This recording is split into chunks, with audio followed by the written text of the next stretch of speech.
तो मैं सबसे पहले शुक्रिया अदा करना चाहती हूँ अपने सर का, क्योंकि अगर ये नहीं होते तो आज मैं यहाँ खड़े हो गए ऐसे आप लोगों से इंटरेक्शन नहीं कर रही होती, बात नहीं कर रही होती है।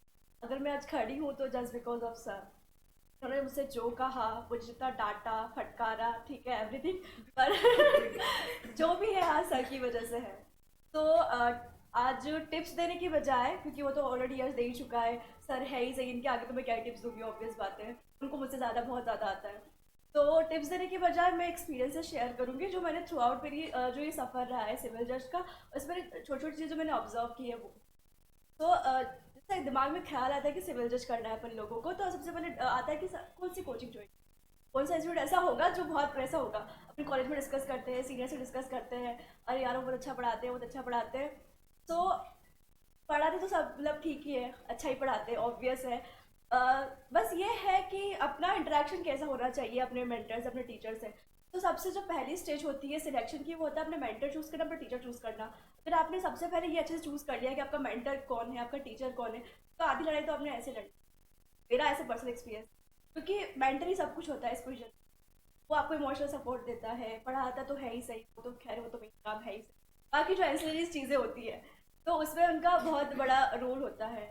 तो आप सब यहाँ बैठे हैं तो ये तो आपको सिलेक्ट कर ही चुके कि आपको कहाँ है, और ये आपका मुझे लगता है सबसे बेस्ट डिसीजन, तो मैं मानती हूँ अपनी नज़र में कि हाँ। बस उसके अलावा दूसरी चीज़ ये है कि आपको फेथ जगाना होता है अपने टीचर में।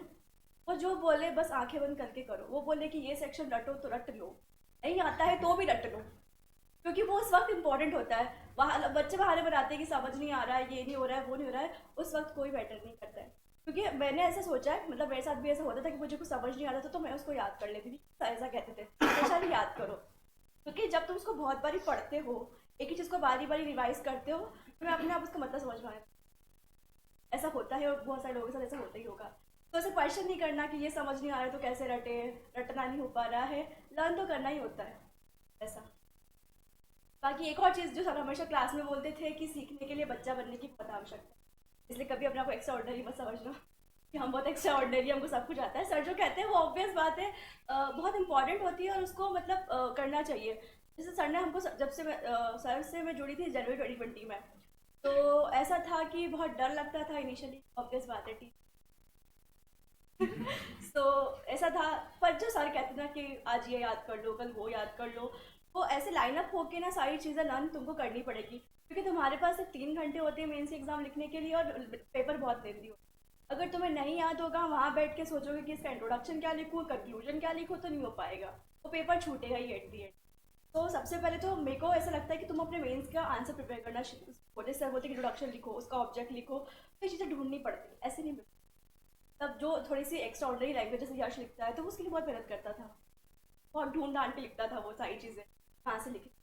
दूसरी चीज़ ये है, जो एक का किसी का क्वेश्चन था कि कंसिस्टेंसी नहीं बन पाती है और याद बार बार नहीं होता है, तो उसके लिए एक मेरे पास बहुत अच्छा ऑप्शन है। ऐसे ग्रुप बनाओ या दोस्त बनाओ और अपने ना टारगेट फिक्स करो, फिर रोज पूछो कि तू कर रही है क्या, ऐसा। क्योंकि मेरा कृष्ण का सेम होता था, हम लोग साथ में पढ़ते थे, हम लोग एक टाइम टेबल बनाते थे सुबह से लेकर शाम तक का, शाम को पूछते थे तूने किया कि नहीं किया। ऐसा होता कभी उसने नहीं किया, कभी मैंने नहीं किया, तो हम झक मार के रात तक करते थे कि नहीं यार उसने कर लिया है, वो मुझसे आगे बढ़ जाएगी, मेरे को भी करना है, तो ये चीज़ें होती है। तो वो होना चाहिए, तुम्हारा पार्टनर बहुत अच्छा होना चाहिए टीचर के साथ साथ, जो तुमको पढ़ने के लिए मोटिवेट करे। अब दोस्त घूमने फिरने वाले बनाओगे तो फिर तो मतलब ही तो बस यही, बस बस यही, बाकी कुछ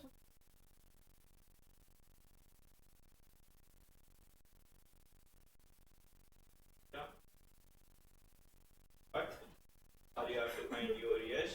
देखो सक्सेसफुल, आप कभी सक्सेसफुल रहते हैं, और आप शुरू से डिजाइन करते हो, एम करते हो। देखो जैसे का एक कोरिलेशन, ये हमेशा चलने वाला है, गुड में हूँ, गुड में हूँ।